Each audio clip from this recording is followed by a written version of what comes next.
Namaskaram, both of you. Blue and red. Thank you. Namaskaram. And you guys are looking like a dangerous election campaign, red and blue. Blue and red, rather. You shouldn't be together this time, at least for another next 20 days. That's why we're out in the desert.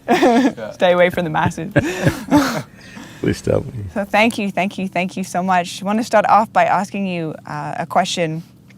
After reading in engineering, a yogi's guide to joy, you mentioned that… Has it worked? Are you a little more joyful? For sure. It's dramatically changed my life. Like the morning practice and just cultivating that morning practice in the morning has exponentially elevated my frequency. Therefore, everything that I have touched from that place has felt like it's been like the Midas touch. And it is cultivated over a period of time and devotion. And so No, Midas did only magic. This is mysticism, this is real. This is not stage managed. Yeah. See, in the open desert also it works. do you believe that magic is not real? When you use the word magic, usually it's on stage, set up. But life is a different kind of magic, it's mystical. So this doesn't need a stage. The very cosmos is a stage, it's happening in various ways. So in the book you mentioned that the word spirituality or spiritualism has been corrupted. I'm curious, from your perspective, what is true spirituality? Well, let me give a very technical kind of answer to this, because if you say anything more poetic, people will distort it again. So this is one reason why, though it is natural for me to express myself in poetry in beautiful ways, which I did at one time. But when I saw that if I want to reach the world in a big way, I have to make it very technical, take off all the aesthetic, take off all the beauty, which I still do in closed programs and in closed events. But the larger world, we presented this as in engineering, because you can't distort engineering, it either works or it doesn't work, making it that simple. Okay? Poetry, art, beautiful, but will everybody get it is a big issue, okay? So having said that, a technical, absolutely technical definition of spiritual process would be this. There is a physiological process which you call as the body. There is a psychological process of thought and emotion going on. If you transcend these two, if somehow your experience of life transcends these two, that an experience which is not body-based, an experience which is not of the psychological structure, if this happens, then you are spiritual, because something beyond body and mind has happened.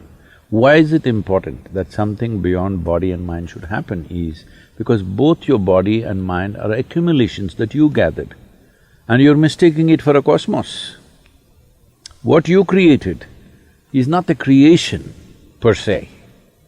So there is a creation, there is a force called creation, which is not that creation happened at some time.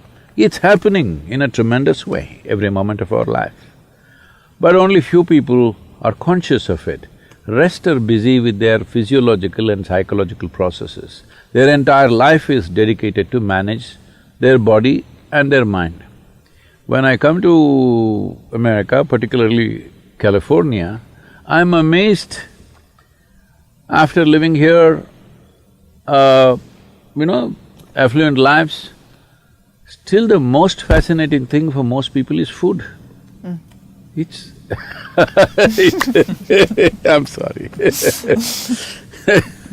Still food is the most interesting and fascinating thing, and even among whatever we speak and do, we made a book called Taste of Isha. That's the highest selling damn book. This is the human tragedy. Okay. I can understand a man who is living in the desert, who's hungry, who's not eaten anything other than lizard meat. That man is fascinated about food. But people who have lived in affluent societies, who are exposed to everything, they've tasted too many things, they shouldn't have tasted that many. Every possible animal they killed, every possible plant they cut and ate, but still they're overly fascinated about food. And next is their emotions. People think talking about love is something superior and spiritual. Nothing, it's just human emotion. I'm saying, why are you struggling with something so simple that your dog is capable of? If your dog is capable of it, you're capable of it for sure, isn't it? Right now, human beings are getting inspired by the dogs. No, dogs should be inspired by you because you're more evolved, I believe. Hello? So spiritual process means something beyond body and mind became a living thing in your life, it became a living experience. I'm sorry if I've… too abrasive. No. I'm curious actually, your perception on water fasting or fasting and taking prolonged See, periods she went of to time. food directly. Okay, fasting, not food, good. It's the opposite of food. It's time away from food and the benefits, if you believe there are any benefits from allowing ourselves to take a reset and to renegotiate our relationship with food. See, this happened in Los Angeles. A cardiac surgeon drove his… he was little fascinated with this Ford Mustang.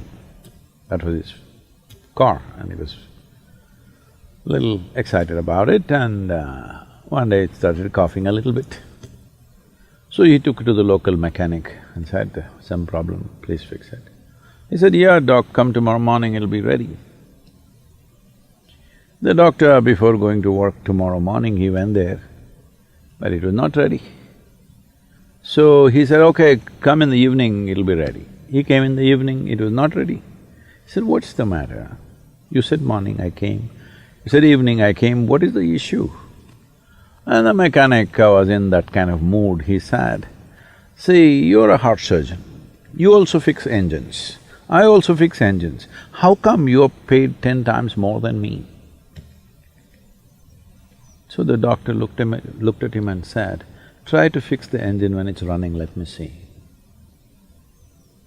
So human life and human body needs to be fixed when it's running, otherwise it's meaningless. All right, you're going to postmortem what's the point of that? We need to fix this body when it's running. If you want to fix this body when it's running, you must understand, because we're talking about something related to digestive process, these are the stages of this: ingestion, putting something inside; digestion, assimilation, excretion. These are 4 dimensions of food and the whole process. Ingestion, digestion, assimilation, excretion. Ingestion is happening in today's world just about any time, wherever they are, sitting, standing, any time of the day or night, people just eat because there's so much food.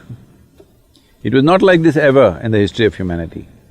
But unfortunately, fortunately there is a lot of food, unfortunately people don't know when to eat, when not to eat. As there are cycles in time, see, we know time only by cycles. If the planet spins one like this, one spin, we say it's a day. Otherwise you wouldn't know. If the moon goes around, we say 1 month. If we go around the sun, then we say 1 year. So our idea of time is essentially cycles. Our birth and death is also a question of cycles. Only because our mothers' bodies were in sync with the cycles of the moon, we are even born, otherwise we wouldn't be born. So our whole physical existence is cyclical. The entire spiritual process, we could go into that if you wish, essentially is significant because it's not cyclical. Because cyclical means you're going in circles.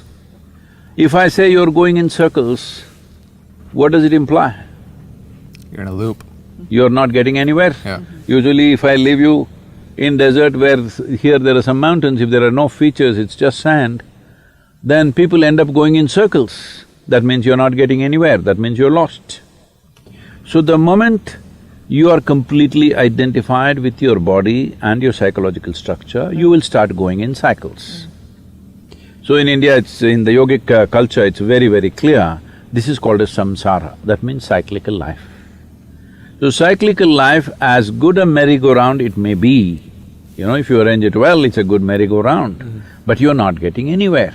Children can enjoy a merry-go-round. If all the adults are sitting in the merry-go-round and going round and round thinking they're traveling, oh, very tragic, isn't it? So that's what happens. So the body is a cycle.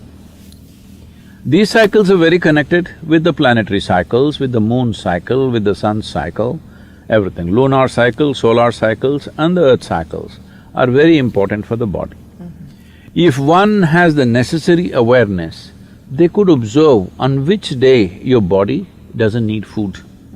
Every other creature knows this. Unfortunately, human beings have forgotten because their thought process or their silly mind has superimposed every other sense they have in their system. If you observe your system, you will see on a particular day, you don't feel like eating. That day you should not eat. But no, you're at your friend's house, there is a party, you stuff yourself, even if your body says no, you stuff yourself. You see all the animals, even if you have a dog at home, on a certain day he refuses to eat, both dogs and cats. Have you noticed this? He will go and eat some blades of grass if it's available and puke and cleanses himself because he is conscious that ingestion is continuously happening, but digestion and excretion is not as efficient as ingestion. Ingestion is happening compulsively, but other parts need to work. Other dimensions of digestive process needs to work. When we say digestion, digestion happens in the whole alimentary canal, not just in the stomach. And assimilation also happens across the entire alimentary canal. Now, excretion doesn't happen only through the alimentary canal, excretion needs to happen on the cellular level also. Impurities gather over a period of time and you become dense both in body and head. If you don't cleanse yourself, then it'll pile up over a period of time. We call this karma. Because when it piles up, it determines the way you think, feel, understand and experience life. People may not realize this, but they will think, this is how I am, this is my nature. This is not your nature, this is the way you messed yourself, all right? So this cleansing process, one important thing is to give a break for ingestion. Because other systems are largely involuntary, you can stimulate them, but they're involuntary, they're functioning. Ingestion is a voluntary process, though unfortunately for most people it's become compulsive. It should be a voluntary process, that is, I eat when I want to eat. When I decide I want to eat, I will eat. My hand doesn't decide when to eat. If there's anything, people are doing this all the time. I relate. I think if we leave a bunch of good chocolates around you, your hand will eat, not you. So ingestion should be a conscious process. To bring this consciousness, there are many methods. One is fasting. Simply denying yourself food and water could cause damage to the system. You must support it with the necessary practices. If you have the necessary practices, the need for food will come down. See, our energies are not coming only from the food that we eat. The sunlight, the air, the water, actually, if you… in the yogic sciences, we say, if you really keep your system well, 60 to 70% of your energy should come from these three factors: sunlight, air, water. Another 40% should come from the food that you eat. So naturally, amount of volume of food that you eat will compress. I must tell you about myself. When I was young, I'm a big eater. I never became big because my activity was immense. But today what I eat is actually 1/10 or less than 1/10 of what I used to eat at that time.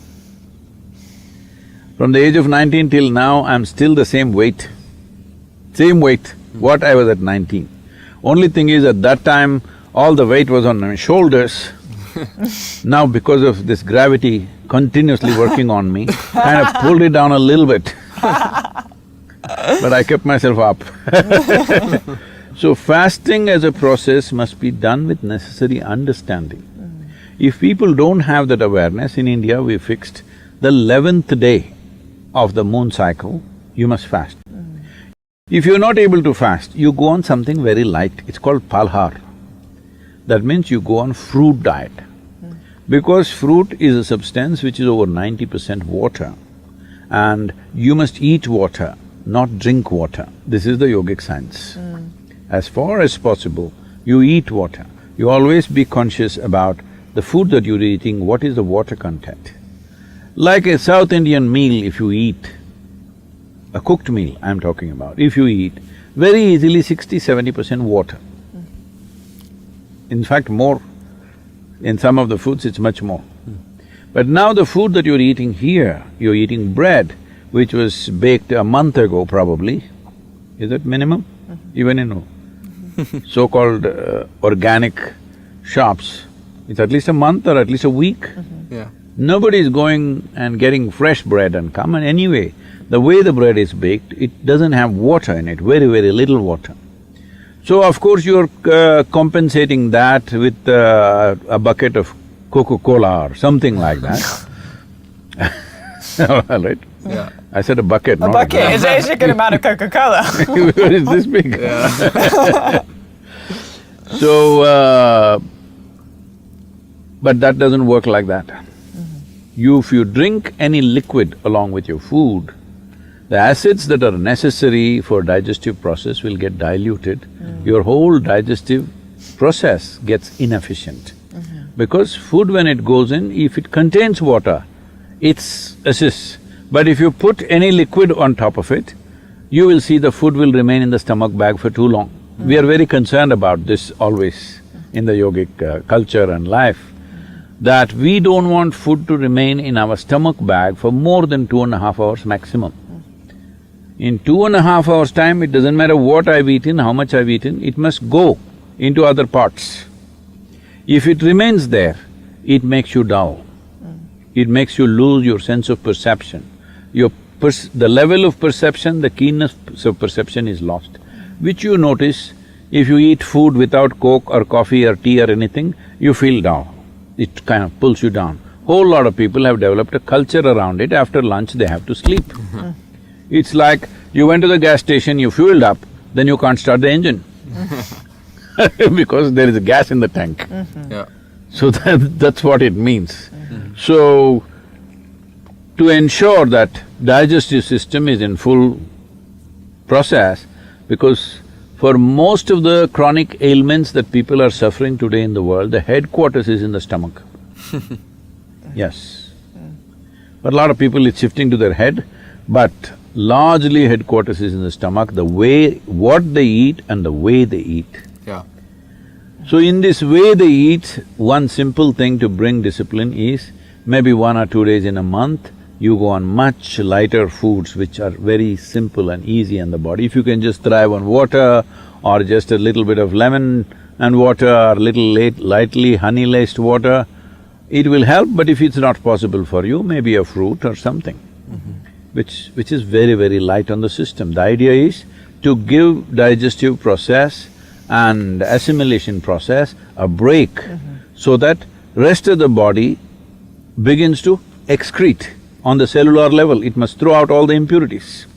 If they don't do that consciously, over a period of time, people, you just look at them, how they were when they were 8–10 years of age, bouncing around, full of life. Look at how they become long faces. Yeah. Everybody's become like this.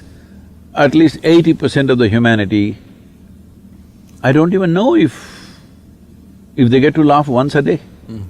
Now, whole lot of people are doing laughing yoga, every day laughing in the morning. This is madness. You think you must laugh. No.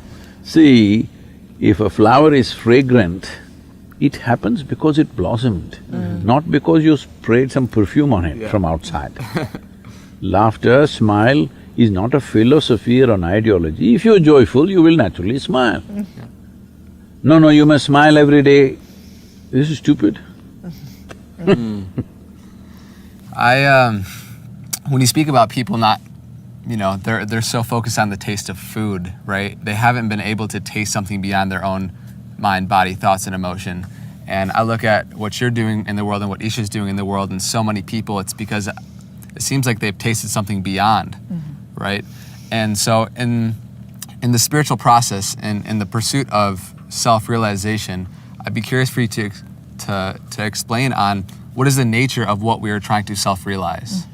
And to jump on that, in the same theme, I remember driving home from doing my inner engineering course in the car, and I was driving, and while I was holding the steering wheel, I was screaming out loud, "I love my life!" And I was so happy, filled with so much joy, that everything that was being taught in that course introduced me into a reality that was so far beyond anything that I had placed joy in, anything external, and it was very new for me. You must clarify that in your car you don't have a store of any bottles or pills or anything. You must clarify to the people because they won't believe. They won't believe that you could be just bursting with life without any chemical support from outside. We have come to such unfortunate levels that if you want to experience anything, to be healthful, chemicals. Over $1 trillion worth of pharmaceuticals, I think, are being sold every year. To grow food, chemical. To be peaceful, chemical. To sleep, chemical. To sleep. To be joyful, chemical. To know anything experiential. I know people are weaving philosophies how chemicals are the best thing you can do. Well, they want to sell something, I understand. But if a day comes, hope it doesn't, we are working to see that it doesn't. If a day comes where 90% of the humanity is consuming chemicals, either in the form of food or prescribed medication or backstreet stuff, whatever, it doesn't matter. If 90% of the humanity goes on chemical consumption, we are heading there very rapidly right now. If that happens, the next generation that we produce will be less than us. That's a crime against humanity. The next generation should be at least one step ahead of us. If they are behind us, that means we have committed a serious crime against humanity. That will inevitably happen if we go with these chemicals. Now that you brought this up, see, it's just this. There is no other phenomena here other than life. But unfortunately, you think the madness in your mind is a phenomena. It's not a phenomena. It's a silly recycle of the same old things, all right? Now, people taking drugs, the word that they use is they were experimenting. What the hell are you experimenting? People who are involved in sexuality, they're experimenting. I say, even the caveman knew what to do, all right? Except Mr. Adam, everybody else knew what to do. What are you experimenting now? Something that's been on for thousands of years, if you experiment with that now, that means you must be dumb stupid. It's all been experimented, isn't it? Now, experimentation means you try to enter new terrain that nobody has gone into, right? Hello? If you go into this desert, like Columbus found America, well, 50 million people were living here, what is there to find? Okay, for Europeans, you found a new continent, that's a different matter. But you cannot discover something which is already known to lots of people. You cannot explore, you say, I explored this desert. But you go there, whole lot of people are living there, what is there for you to explore? They've all been there, all right? We are ignoring the other creatures. All right, I'll give you that much margin. But if there are human beings, obviously you are not the explorer. But explorers went to Africa and explored Africa, and they found people who they did not treat as people anyway. Why I'm saying this is, This is not to incite something. All I am saying is, stop this rubbish.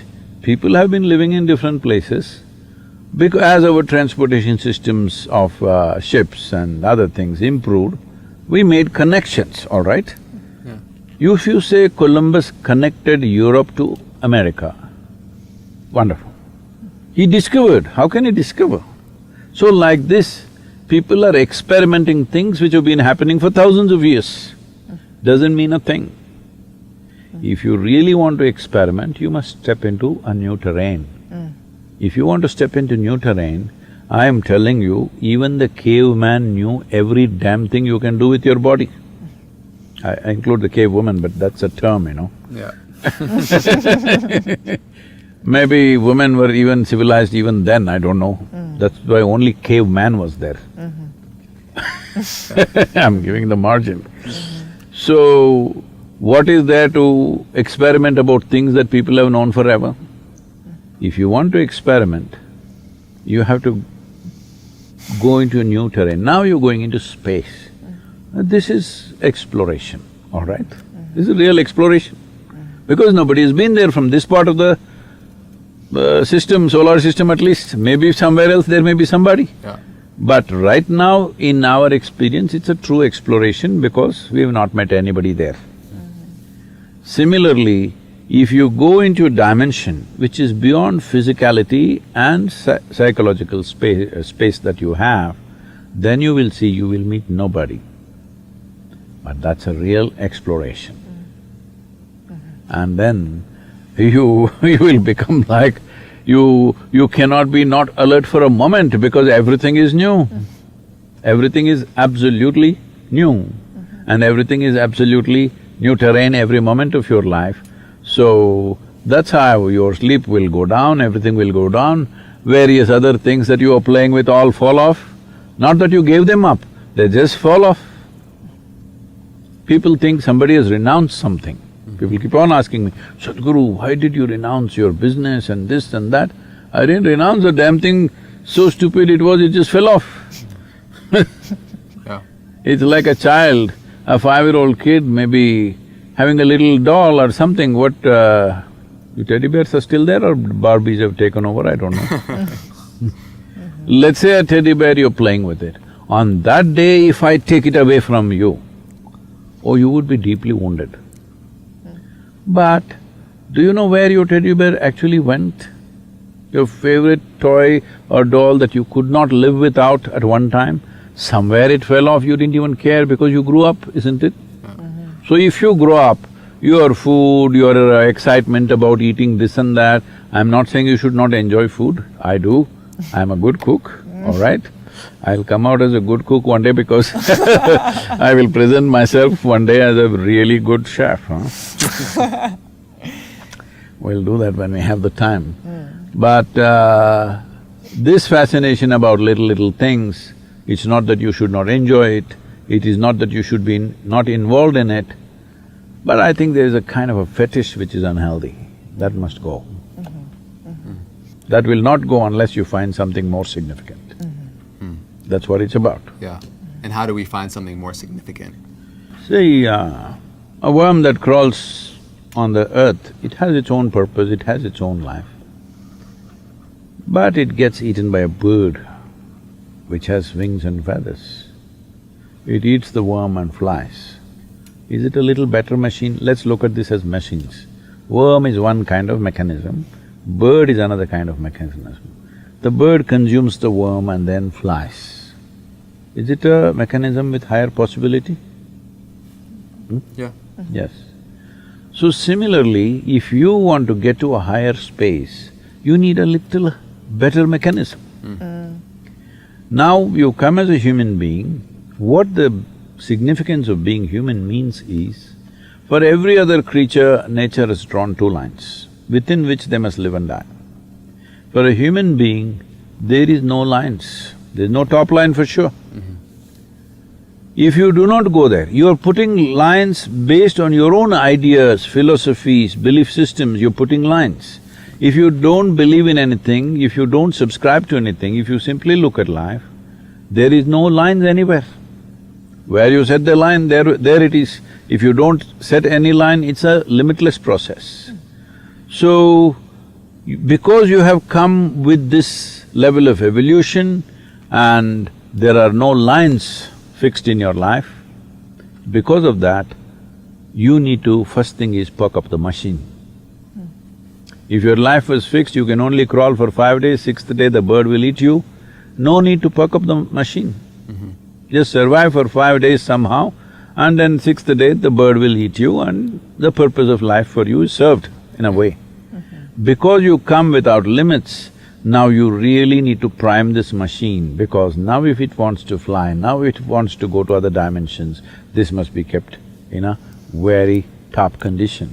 This is why inner engineering, to engineer yourself in such a way that nothing within you is an impediment.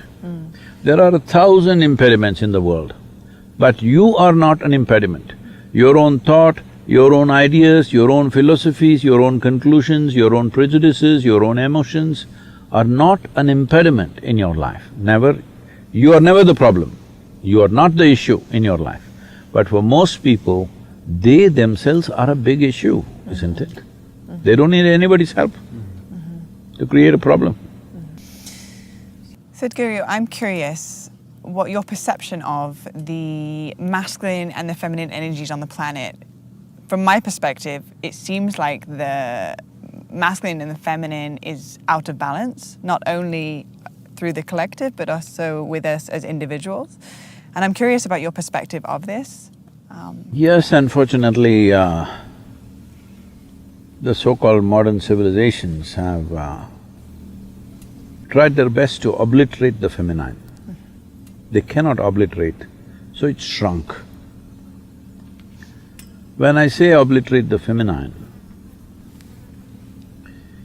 if we have to put this into a very simplistic understanding, it's a complex process because it manifests in a million different ways. If we have to make it very simplistic, everybody wants to expand and enhance their lives. If you have to enhance your life, if you look at life from a physical perspective, you must have that. It may be an object, it may be a mountain, it may be a human being, I want that. This is enhancement. Something that's not mine, I want to make it mine. There are two ways to do this, either by conquest or by inclusion. So, inclusion comes from the dimension of feminine. Conquest is very masculine. We can use this context to look at everything. There are many other more beautiful ways to look at it. Day after tomorrow, the Navaratri starts in India, 9 nights. This is completely dedicated to the feminine. It's a big festival across the country, so much cultural events and things, even in our yoga center, 9 days of celebrations. This time, people are not allowed, it's all online, but celebrations, music, dance, everything is happening. This is a time, whether you're a man or a woman, you do all the feminine things. Men will go out and make designs on the floor, they will sing, they will dance, they will make music, because the idea is, this time is coming after this autumn equinox. This is the time of the feminine. So it is celebrated in a big way, 9 days, there are 9 different types of goddesses. Fierce ones, terrible ones, beautiful ones, compassionate ones, very strong ones, all kinds. So if you look at many goddesses in India, this is something we must… which is completely missing anywhere else in the world, is many of our goddesses are like Rakini, Dakini, Lankini, Chandi, Chamundi, Chinnamasta, Kali, like this. If you look at them, they are fierce, blood dripping out of their mouths and, human skulls hanging around their neck and all that kind of imagery. Why this is done is because a whole lot of times, right through history of humanity, when a woman gets little strong, she was always experienced like this. She's troubled, she must be beaten, she must be burnt at the stake. All this happened because she exhibited certain strength. and it comes out in a certain way. So normally the term that is used in English, she literally bites your head off.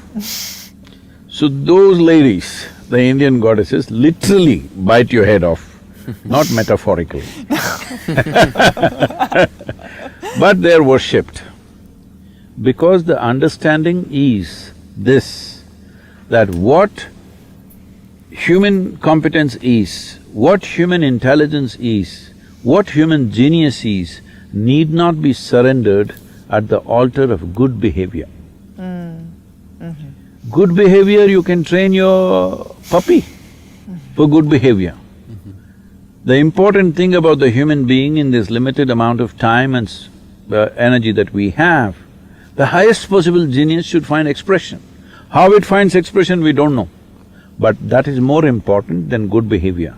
This is why these goddesses are worshipped, they are not good behavior for sure. But they have a certain power, they have a certain genius, they have a certain capability.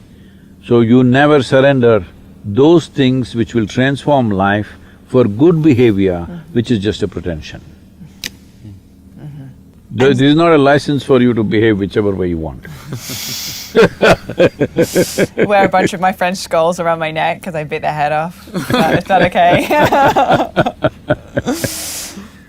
So acknowledging the suppression of the feminine and how the Indian culture, which I absolutely love, thank you for sharing that, has a time where it's honoring the feminine through the creativity and the intuition and the playfulness. I'm curious, in our everyday lives, the feminine runs within men and within women. This isn't just select to women. How can we support and activate the feminine within us as individuals to support the rebalance of the planet? See, feminine should not be mistaken as female. Female is a gender issue. Male, female is a gender issue. Feminine, masculine is the nature of the universe, the nature of creation is between two polarities of masculine and feminine. So, do not identify feminine with just women. Do not identify feminine or masculine with just human beings. It is everywhere. It is for you to recognize between these two polarities creation happens. Physicality cannot happen without polarities. Anything physical needs a polarity. Light and darkness, silence and sound. Even if you take electricity which we're using right now, positive, negative, otherwise there's no function, all right? So, it needs to be looked at in a broader way. If you're just thinking of this as, oh, okay, women can do this, women can do this, it's not about women. Feminine is not about man or woman. It is about the nature of life. If you have them in equal proportions, people will live a more balanced and fruitful life. Otherwise, they will live a very skewed life. Right now it's becoming like that because largely the structures of the society and the financial mechanisms and whatever else in the society which rules today's world is all created to fit a male into it, which is largely masculine. Now women want to be successful, so they're acting more masculine than men themselves. They are also like this. This is not the nature of the woman to do this at somebody, all right? But it's become like this. Now she wants to do all those very terribly masculine things. Well, the true loss to womanhood happens when we lose femininity, when we lose the value of feminine in the society. Unfortunately, some societies are moving in that direction. It's important to bring back that both these things are very, very valuable. Without it, we cannot be born, we cannot be nourished, we cannot be anything here.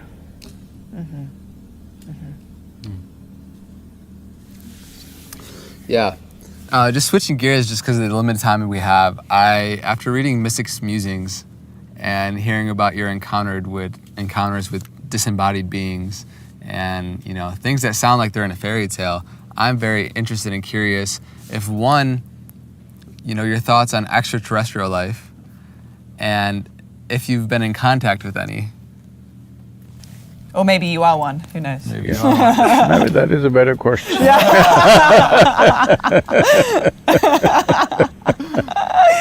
Am I looking extraterrestrial? I'm little extra on the terror, right? Well, I have a reputation of being very logically correct, which is important in this world today, though it's quite silly and limiting. So I don't want to destroy that reputation on your show for myself, but if you want to explore such things, we have just now recently created what's called an exclusive, Sadhguru exclusive. This is to explore those dimensions which don't fit into your logic. Because right now, most human beings are being constipated by their own logic. Logic is a wonderful thing to survive, to understand the physical nature. Because for logic you need two, as we just said, it needs masculine, feminine, it's light, darkness. Two polarities are needed for logic, otherwise there's no logic. But there are dimensions which don't belong to these polarities. Those dimensions cannot be explored in a logical way. If you're really keen on these things, then you must come, we'll put you through the works. But if I logically answer this question, that will be very cosmetic. It doesn't really get to the heart of the matter. But I'm just telling you, you are a ghost with a body. So just for your information. The moment you lose your body, everybody thinks you're a ghost.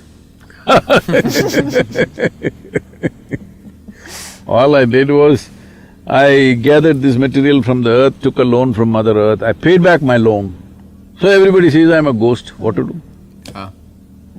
You pay back your bank loan, people say, this is a problem in the United States. People are telling me, Sadhguru, you have no credit… what is that? Credit score. Huh? I don't have any credit worthiness. I said, why? He said, you've never taken a loan. I said, isn't it a good thing I never taken a loan? He said, no, you're no good in America because you have no credit worthiness. So this is just like that. If you pay back the loan, you become a ghost. Now, I'm a ghost in the financial circuits of America because I have no credit footprint anywhere. I think why we get along very well is because we have a similar desire on the spiritual path of self-realization, and if we are ghosts with a body, we want to come to know that experientially for ourselves. And so, yeah, I humbly ask, how can we come to know that? Is it a matter of raising our energies to a certain level to then experience that, or what would that be? Yes, above all, see, as I said, what spirituality… the first question she asked, what spirituality means is, your experience of life is beyond your physiological and psychological processes. That means your experience, your ghostliness. We can call it your spirit, all right? We can call it your spirit, we can call it whatever you want, but there is just vocabulary. Essentially, you're experiencing something beyond your physical nature. That's the important thing. And anyway, this is some unsolicited advice I'm giving you. It's up to you what you do with that. You wearing rings on your thumbs is a very wrong thing to do. Metal on your thumb will bring that kind of energies to you that you cannot handle. You should not put metal on your thumbs. And so when you say it brings energy to you… That means maximum you can only wear 8 rings. Otherwise you can go the Indian way and add another 8 to the toes. There also you must leave the big one. This is everything that Andre's actually told me. He's like, I learned from Sadhguru not to wear thumb rings, and I'm like, it's fine, but it hits slightly different when the man himself shares it with me. All right, well, with that being said, I'm just gonna take these off real quick. And… Yeah, I'm making it less expensive for you. Yeah. Thank you, Sadhguru. 2 rings less you have to buy. I thought you had a very interesting question for people that are on the spiritual path that people just, with their families is very difficult.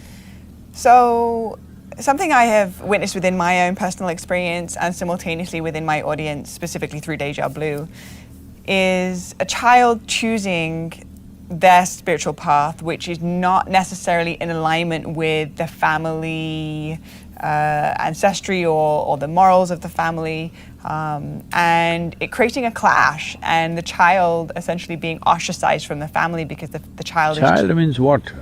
An infant or a No, toddler? Like essentially the child of the parents. So Okay. I would still be a child of my parents. Okay. However, I'm 30 years old. Oh, you didn't have to confess like that. I was thinking you were 16.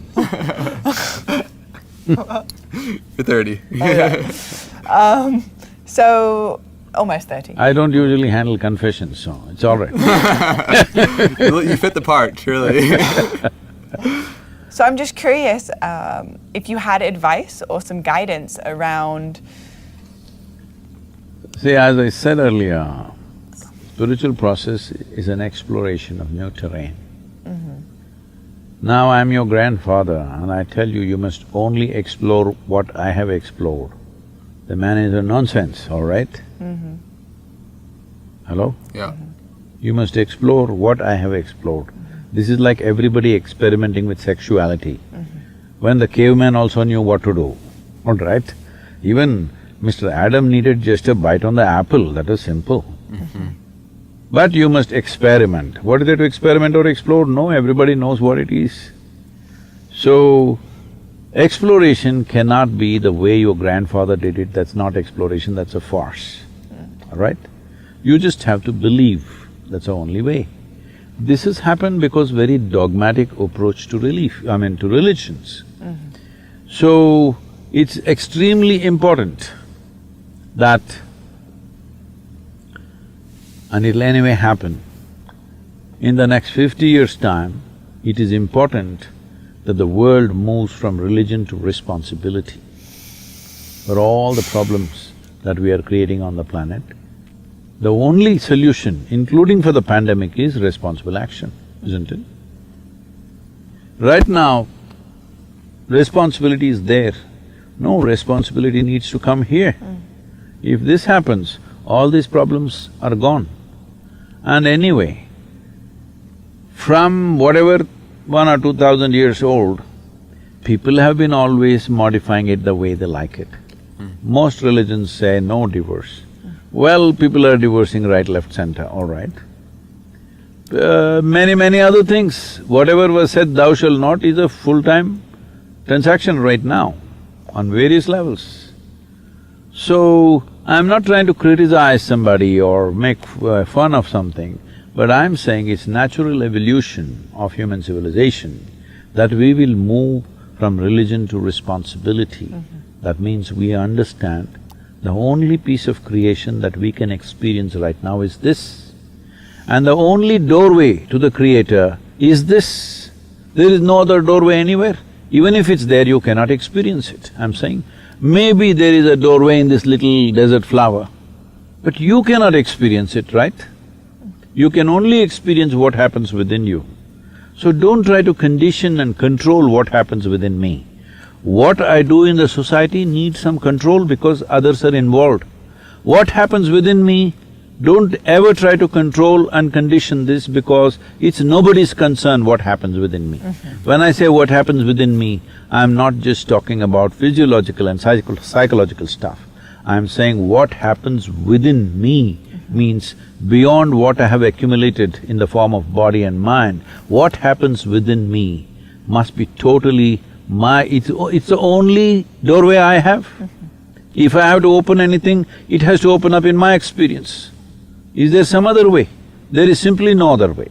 So what happens within me must be left untouched. That is the worst kind of contamination that can happen in a civilization, is people are concerned about what is happening within you. They should not be. How I behave in the world, yes, they should be because it concerns everybody else. What happens within me is nobody's business. What happens in my body may be somebody's business because if you do drugs, do this, that, and you fall sick, we will have to take care of you. It's happening, right? Taxpayers' money is going to take care of all kinds of people, drunkards, this, that, we have to take care of them. In that sense, we are concerned about what happens within your body, what happens in your mind. If you go crazy, tomorrow we'll have to take care of you, we can't just leave you on the street. So that is a concern. But what happens within me beyond that is nobody's concern, because that's my space, nobody has any business to enter there. Thank you very much. Thank you. So, for everybody that's listening at home, wherever they are, my question to create a takeaway from this interview, No, don't… This is not a takeaway shop. You just digest it, assimilate it, don't take away anything. Become. Because taking away is the worst thing, because that is not the nature of life. I'm just reminding you, because you're gathering all this, I don't know how many rings. All right, now I've reduced it by 2 at least. At the end of our lives, when we die, there is no takeaway. Let everybody understand this. There is no container service that you can gather everything and go. So this is the nature of life, that there is no takeaway. So let there be no takeaway from this also. Namaskaram. Thank you. So to all of you beautiful bluebirds out there, thank you so much for tuning in and coming into this experience in the Mojave Desert with myself, Andre, and Sadhguru. What an honor, what a pleasure, and what a privilege. So grateful that you are here today on Deja Blue Podcast, and so grateful for you tuning in at home, wherever you are. May you feel seen and loved and supported and blessed in this moment.